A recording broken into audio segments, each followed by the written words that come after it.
Welcome to எம்லக்ஷ்மி maths. இன்றைக்கி நம்ம பார்க்க போகிறது டிஸ்க்ரீட் மேத்தமெட்டிக்ஸில் லாஜிக் அண்ட் ப்ரூஃப்ஸ்ன்ற சாப்டர்லேருந்து ஒரு கொஸ்டின்.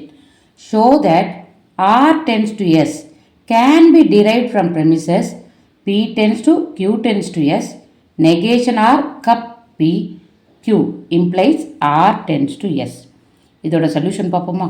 கொஸ்டினில் நம்ம ப்ரூவ் பண்ண வேண்டியது ஆர் டென்ஸ் டு எஸ், அதாவது ஒரு கண்டிஷ்னல் ஸ்டேட்மெண்ட்டை ப்ரூவ் பண்ணோம். இதோட மீனிங் என்னமா? If R then S. இப்படி ஒரு கண்டிஷ்னல் ஸ்டேட்மெண்ட்டை ப்ரூவ் பண்ணோன்னா நம்ம யூஸ் பண்ண போகிற மெத்தடுக்கு பேர் rule CP or conditional proof method. Conditional proof method. இப்போ ஃபஸ்ட்டு என்ன பண்ணணும்? கொஸ்டினில் கொடுத்துருக்க ப்ரெமிசஸ் எடுத்து எழுதணும். Given premises P tends to Q tends to S negation R cup P Q, இது எழுதியாச்சு. கன்க்ளூஷனை ஆர் டென்ஸ் டு எஸ்ன்னு போடக்கூடாது. இதுக்கு என்ன அர்த்தம்? இஃப் ஆர் தென் எஸ், அந்த கடைசி இருக்க எஸ்ஸை தான் கன்க்ளூஷனில் போடணும். அதுக்கப்புறம் இந்த ஆர் இருக்குது பார்த்தீங்களா, கன்க்ளூஷனில் இருக்க இன்னொரு பார்ட்டு, அதை அடிஷ்னல் ப்ரிமிஸில் போடணும். புரியுதாமா? இது வரைக்கும் கிளியரா? இப்போ நம்ம டேபிளேஷனை பார்ப்போம். Statement or premise, rule, reason. இப்போது ஸ்டெப் நம்பர் 1, இதில் நம்ம என்ன ஸ்டேட்மெண்ட்டை கொண்டு வரணும்னா அடிஷ்னல் ப்ரெமிஸ் நம்ம எடுத்துருக்கோம்ல, அதாவது கொஸ்டினில் கன்க்ளூஷனில் கொடுத்துருக்கிறதுல ஆர் டென்ஸ் டு எஸ்ஸில் ஃபஸ்ட்டில் உள்ள ஆர் இருக்குல்ல, இந்த அடிஷ்னல் ப்ரெமிஸ் தான் நம்ம ஃபஸ்ட்டு கொஸ்டினில் எடுக்க போகிறோம். அதை ஆர்னு போட்டாச்சு. புரியுதாம்மா? ரூல் என்னது? கொஸ்டின்லேருந்து எடுத்த ப்ரெமிஸ்ன்றதுனால இதை பின்னு போடணும். ரீசன் அடிஷ்னல் ப்ரெமிஸ், இது வந்து இங்கேருந்து எடுக்கலை, கிவன் ப்ரெமிஸ்லேருந்து எடுக்கலை, அடிஷ்னல் ப்ரெமிஸ்லேருந்து எடுக்கிறதுனால அது ரீசன். அடுத்து இதை ஆப்ரேட் பண்ணுறதுக்கு நம்ம இன்னொன்று செலக்ட் பண்ணணும் ஸ்டேட்மெண்ட்லேருந்து. இந்த ஸ்டேட்மெண்ட்டில் கட்டாயம் ஆறுன்ற எலிமெண்ட் இருக்கணும். இங்கே எதுக்கு பாருங்கள், இதில் ஆர் இல்லை, இதுலேயும் இல்லை, இதில் மட்டும்தான் இருக்குது. ஸோ நம்ம அடுத்து கொண்டு வர போகிற ஸ்டேட்மெண்ட் ஸ்டெப் 2ல் நெகேஷன் ஆர் கப்பி. இது கொஸ்டின்லேருந்து எடுத்த ஸ்டேட்மெண்ட்ன்றதுனால ரூலில் பி போடுங்க. Reason given premise. தேர்ட் ஸ்டெப்பில் இதை ஏதாவது சிம்பிளிஃபை பண்ண முடியுமான்னு பார்க்கலாம். இது ரெண்டுத்துக்கும் ஃபார்முலா போடுறது, இதை கொஞ்சம் சேஞ்ச் பண்ணிவிடுவோம். எப்படி சேஞ்ச் பண்ணுவோம்? கன்வர்ஷன் ரூலில் என்ன இருக்குது இங்கே பாருங்கள், பி டென்ஸ் டு கியூனா implies negation P cup Q. So எங்கெல்லாம் நெகேஷன் ஆஃப் எலிமெண்ட் கப் இன்னொரு எலிமெண்ட் வருதோ அதை நம்ம கண்டிஷனல் ஸ்டேட்மெண்ட்டாக கன்வெர்ட் பண்ண முடியும். எப்படி கன்வெர்ட் பண்ண முடியும்? ஃபஸ்ட் எலிமெண்ட்டில் இருக்க நெகேஷனை தூக்குங்க, கப்பை வந்து டென்ஸ் டூன்னு கொடுத்துருங்க, இதை அப்படி எழுதுங்க. So R tends to P. இதோட ரூல் என்ன? ஃபார்முலா யூஸ் பண்ணி பண்ணதுனால அதுக்கு ரூல் வந்து டீன்னு போடணும். எதை யூஸ் பண்ணி ஃபார்முலா பண்ணணும்?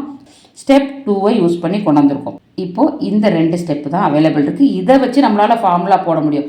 நல்லா ஞாபகம் வச்சுக்கோங்க, ஒரு எலிமெண்ட் ஒரு conditional statement, negation of the element இல்லை, ஒரு எலிமெண்ட் ஒரு கண்டிஷ்னல் ஸ்டேட்மெண்ட் இருந்தால் நம்ம அழகாக மாடஸ் பொனன்ஸ்ன்ற லாவை யூஸ் பண்ணிடலாம்.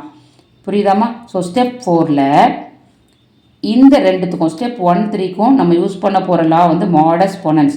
இந்த மாடஸ் பொனன்ஸ் என்ன சொல்லுதுன்னா, ஒரு எலிமெண்ட் கேப் ஒரு கண்டிஷ்னல் ஸ்டேட்மெண்ட். ஏன் கேப் போடுறோம்? இந்த காலமில் பர்டிகுலர் காலமில் இருக்க எல்லா ஸ்டேட்மெண்ட்டும் ட்ரூ, அதனால் இதுவும் ட்ரூ அண்ட் இதுவும் ட்ரூ. அண்டுக்கு என்ன சிம்பிள்மா? Cap. So R cap R tends to P. இங்கே பாருங்கள், P cap P tends to கியூனா ஆன்சர் வந்து இந்த செகண்ட் இருக்க கியூ வருது. அப்போ R cap R tends to பினா ஆன்சர் இதில் கண்டிஷனல் ஸ்டேட்மெண்ட்டில் செகண்டில் இருக்க பி வரும். இதுக்கு யூஸ் பண்ண ரூல் வந்து ஃபார்முலான்றதுனால டி. எந்த ஃபார்முலா யூஸ் பண்ணோம்? ஸ்டெப் 1யும் 3யும் யூஸ் பண்ணி மாடஸ் பொனன்ஸ்ன்ற ஃபார்முலாவை போட்டுட்டோம். புரியுதாம்மா? அடுத்து இப்போது இந்த பி மட்டும்தான் நம்மக்கிட்ட இருக்குது. இதை ஆப்ரேட் பண்ண நம்ம இன்னொரு ஸ்டேட்மெண்ட்டை கொண்டு வரணும். அந்த ஸ்டேட்மெண்ட்டில் பி இருக்கணும். இருக்கிறது பார்த்தீங்கன்னா நம்மக்கிட்ட இருக்கிறது இந்த 2 ஸ்டேட்மெண்ட் தான் இருக்குது. இதில் பி இல்லை, அப்போ இதை தான் எடுக்கணும். So P tends to Q tends to S. இது கொஸ்டின்லேருந்து எடுத்ததுனால rule P, reason given premise. இப்போ இந்த 2யும் ஆப்ரேட் பண்ணலாம். நல்லா கவனிங்க, ஒரு எலிமெண்ட் ஒரு conditional statement, P tends to இது ஃபுல்லாக கியூன்னு வச்சுக்கோங்க, இது ஒரு கண்டிஷ்னல் ஸ்டேட்மெண்ட். அப்போ ஒரு எலிமெண்ட்டும் ஒரு கண்டிஷ்னல் ஸ்டேட்மெண்ட்டும் இருந்தால் நம்ம என்ன ரூலை யூஸ் பண்ணலாம்? மாடஸ் பொனன்ஸ்ன்ற ரூலை யூஸ் பண்ணலாம். புரியுதாம்மா? எந்த ஸ்டெப்புக்கு? 4க்கும் 5க்கும் மாடஸ் பொனன்ஸ் யூஸ் பண்ணுறேன். மாடஸ் பொனன்ஸ்னால் என்னது?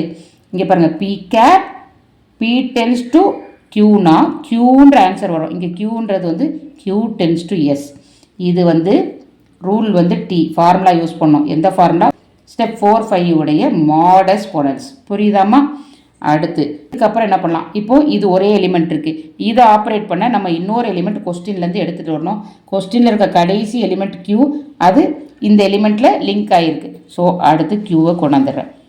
ஸ்டெப் 7ல் கொஸ்டினில் இருக்க எலிமெண்ட் Q கொண்டு வந்துடுறேன், ஏன்னா அதில் இருக்க எலிமெண்ட் மேலே இருக்குது. இது வந்து ரூல் வந்து Pன்னு போடணும், ஏன்னா கொஸ்டின்லேருந்து எடுத்தது. கிவன் ப்ரெமிஸ்ன்றது ரீசன். இப்போ இந்த ரெண்டையும் ஆப்ரேட் பண்ணுவோம். அகெயின் சேம் திங், ஒரு எலிமெண்ட் ஒரு கண்டிஷனல் ஸ்டேட்மெண்ட் இருக்குது. அதாவது 6, 7ஓட இது மாடஸ்ட் பொனன்ஸ் தான் போட போகிறோம். எப்பயுமே ஞாபகம் வச்சுக்கோங்க, ஒரு எலிமெண்ட் ஒரு கண்டிஷனல் ஸ்டேட்மெண்ட் இருந்தால் மாடஸ்ட் பொனன்ஸ். அப்போ Q cap Q tends to S, இதோட ஆன்சர் எஸ்ன்னு வரும். ஸோ எஸ்ன்னு வந்துருச்சு. இது வந்து ஃபார்முலாவில் வந்ததுனால ரூல் T. எந்த ஃபார்முலா யூஸ் பண்ணோம், ரீசனில் எழுதணும். 6, 7 மாடஸ்ட் பொனன்ஸ், அதாவது 6th statement 7th statement use பண்ணி நம்ம மாடஸ்ட் பொனன்ஸ் லா போட்டு வர்றது. இப்போது நல்லா கவனிங்க, ஆரில் தொடங்கி எஸ்ஸில் முடிச்சிட்டோம். கொஸ்டினில் உங்களுக்கு என்ன டிரைவ் பண்ண சொன்னால் R டென்ஸ் டு எஸ், ஆர்லேருந்து எஸ்ஸில் வந்துருச்சு.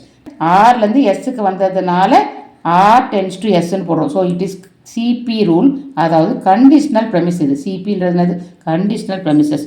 ஸோ நம்ம ஆரில் ஸ்டார்ட் பண்ணி எஸ்ஸில் முடித்து நம்ம ப்ரூவ் பண்ணியாச்சு. நம்மளோட answer R tends to S தான் கரெக்டாக வருது அப்படின்னு ப்ரூவ் பண்ணியாச்சு. therefore ப்ரெமிசஸ் எழுத வேண்டியதான். P tends to Q tends to S, negation or P, Q implies R tends to S. புரியுதாம்மா? hence proved. அவ்வளோதாம்மா இந்த சம்மோட ஆன்சர். தேங்க்யூ.